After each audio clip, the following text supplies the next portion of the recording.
భూకంపం నివారించలేని ప్రకృతి విపత్తు. ఎవరూ అడ్డుకోలేరు, భరించాల్సిందే, నష్టపోవాల్సిందే. ముందస్తుగా గుర్తుపట్టలేం, క్షణాల వ్యవధిలో ప్రజలను అలర్ట్ చేయలేం. నిజానికి ఏమీ లేని చోట భూకంపంతో పెద్దగా నష్టం ఉండదు, కానీ బిల్డింగులు కూలడంతోనే ప్రాణ ఆస్తి నష్టం ఎక్కువగా జరుగుతుంటుంది. ఇవి లేని చోట భూమి కంపిస్తే పెద్దగా నష్టమేమీ ఉండదు. అయితే ప్రపంచం ఇప్పుడు భూకంపాలతో డేంజర్ జోన్లోకి వెళ్తోంది. తరచూ ఎక్కడో ఒక చోట భూమి కంపిస్తూనే కనిపిస్తోంది. ప్రాణాలు పోతూనే ఉన్నాయి.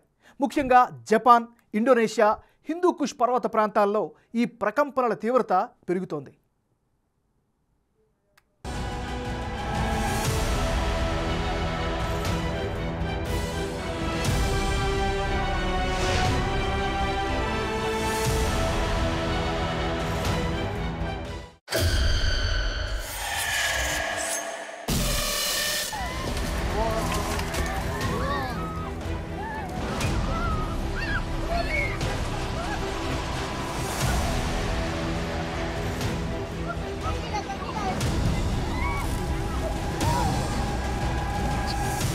భూకంపాలతో డేంజర్ జోన్లోకి భూగోళం.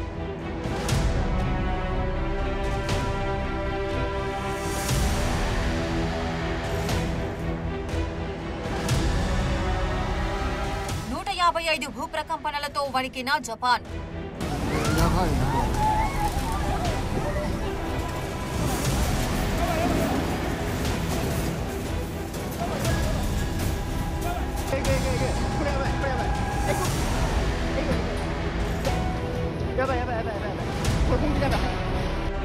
క్షణాల వ్యవధిలోనే తేరుకోలేని పెను నష్టం.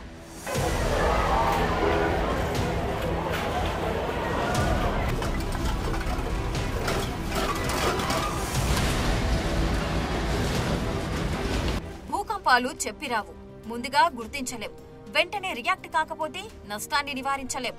ఇది సమస్య. భూప్రకంపనలు ఈ మధ్య కాలంలో విపరీతంగా పెరిగిపోయాయి. ఎక్కడో చోట భూమి కంపించిందనే వార్త వినిపిస్తూనే ఉంటోంది. ఇప్పుడు జపాన్ వంతు వచ్చింది. అగ్నిపర్వతాలు, ముడత పర్వతాలు, అలాగే సముద్ర తీర ప్రాంతాల్లో ఎర్త్ క్వేక్ ఎక్కువగా వస్తున్నాయి.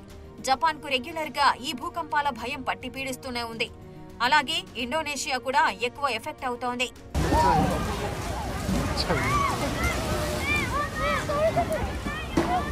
న్యూ ఇయర్ మొదటి రోజే జపాన్ కు బ్యాడ్ వెల్కమ్ చెప్పింది.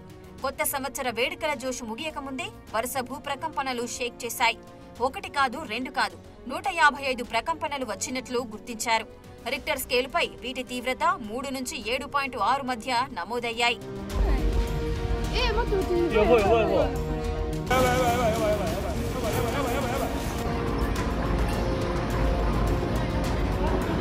భూకంపం వచ్చిందంటే ఆ ఎఫెక్ట్ మరికొన్ని రోజుల పాటు ఉంటుంది. చిన్న చిన్న ప్రకంపనలు కొన్ని రోజుల వరకు నమోదవుతుంటాయి. భూకంపంతో భవనాలు కూలడం, అగ్ని ప్రమాదాలు జరగడం, షార్ట్ సర్క్యూట్స్ ఇలాంటి కారణాలతో పదుల సంఖ్యలో చనిపోయారు. నీగట, టొయామా, ఫుకుమ్, గిఫ్లు నగరాల్లో చాలా మందికి గాయాలయ్యాయి. 45,000 ఇళ్లకు కరెంటు సప్లై ఆగిపోయింది. పర్యాటక ప్రదేశమైన వాజిమా నగరంలో అసైచి వీధిలో భూకంపంతో అగ్నికీలలు ఎగిసిపడ్డాయి. నగరానికి వచ్చే ప్రధాన రహదారులన్నీ బీటలు వారి వాహనాలు వెళ్లలేని పరిస్థితి జపాన్లో చాలా చోట్ల ఏర్పడింది. భూప్రకంపనలు ఆగకపోవడంతో సహాయక చర్యలకు పెద్ద అడ్డంకిగా మారింది.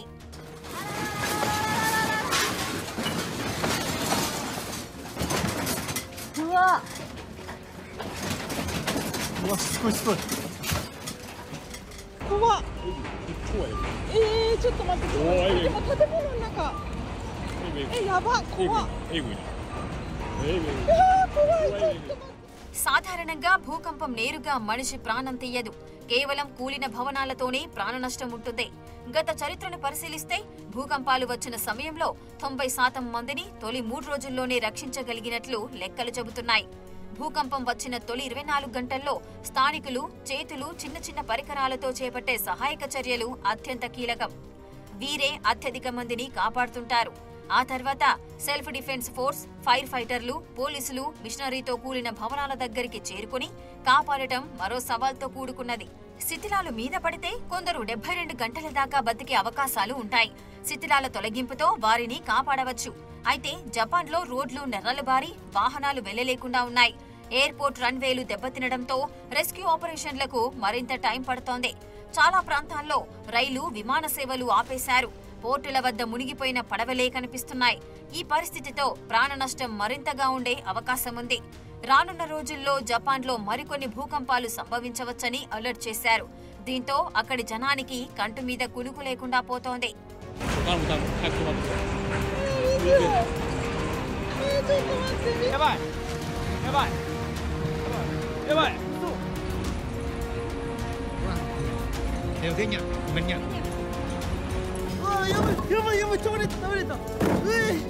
జపాన్ ప్రజలకు భూకంపం నిత్య గండంగా మారిపోయింది. ఎప్పుడు ప్రకంపనలు వస్తాయో తెలియదు. ప్రశాంతంగా ఉన్న సముద్రం మహోగ్రంగా మారుతుందో తెలియదు. అందుకే తక్కువ ప్రాణ నష్టం ఉండేలా ఇళ్ల నిర్మాణాలు చేసుకుంటున్నారు. 2011లో ఇదే జపాన్లో 9.0 తీవ్రతతో భూకంపం వచ్చింది. ఆ తర్వాత అది సునామీగా మారింది. దాదాపు 20,000 మందికి పైగా అప్పట్లో చనిపోయారు. ప్రపంచంలోనే భయంకరమైన భూకంపాల్లో ఇది ఒకటి. అక్కడ అప్పుడప్పుడు రెగ్యులర్ గా ప్రకంపనలు వస్తూనే ఉంటాయి. వీటికి జపాన్ జనం అలవాటు పడిపోయారు. అసలు జపాన్లో తరచూ భూకంపాలు ఎందుకు వస్తున్నాయన్న చర్చ మరోసారి జరుగుతోంది.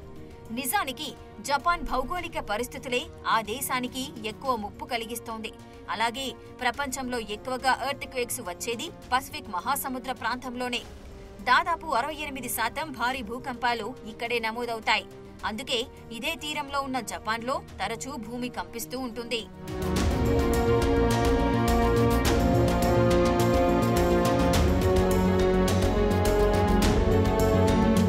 సింపుల్ గా చెప్పాలంటే భూమి లోపలి ఫలకాల్లో కదలికల కారణంగా భూకంపాలు వస్తుంటాయి. ఇవి ఎందుకు కదులుతాయంటే భూమి పొరల్లో విపరీతమైన వేడి, ఇతర కారణాలతో అడ్జస్ట్మెంట్స్ ఇష్యూస్ వస్తుంటాయి. దీంతో ఆ ఒత్తిడి, రాపిడిని తట్టుకునే పరిస్థితి ఉండదు. ఒక ప్లేట్ మరో ప్లేట్ తో ఢీకొట్టడం వల్ల అది భూకంపం రూపంలో పైకి కనిపిస్తుంటుంది. ముఖ్యంగా Japan Pacific ring of fire region లో ఉంది. ఇది భూకంపాలు రావడానికి, అగ్నిపర్వతాలు పేలడానికి అనుకూలంగా ఉంది. ఇక్కడ 3 టెక్టానిక్ ప్లేట్స్ ఉంటాయి. పసిఫిక్ సముద్రం, ఫిలిప్పైన్ సీ ప్లేట్, వీటిపైన పసిఫిక్ ప్లేట్స్ ఉంటాయి. వీటిని టెక్నికల్ గా కాంటినెంటల్, ఓషియానిక్ ప్లేట్స్ గా పిలుస్తారు. ఈ టెక్టానిక్ ప్లేట్స్ ఒకదానికి ఒకటి ఢీకొట్టుకునే ప్రాంతంలో ఉంది జపాన్. అందుకే ఈ ప్రకంపనలు జపాన్ ఏపీ సెంటర్ గా రిపీట్ అవుతుంటాయి.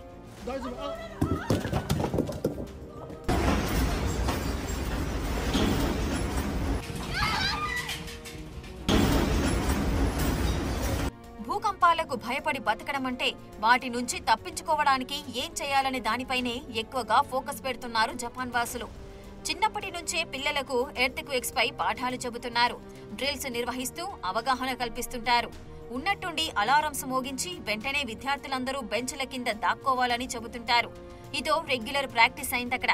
కాస్త భూకంపం వచ్చినా వెంటనే సేఫ్ ప్లేస్ కి వెళ్లిపోయేలా జపాన్ స్కూల్ పిల్లలు కూడా అలవాటు పడ్డారు. మ్యాటర్ ఇక్కడితో ఆగలేదు. భూకంపాలను తట్టుకునేలా ఇళ్లను నిర్మించే టెక్నాలజీని వినియోగిస్తోంది జపాన్.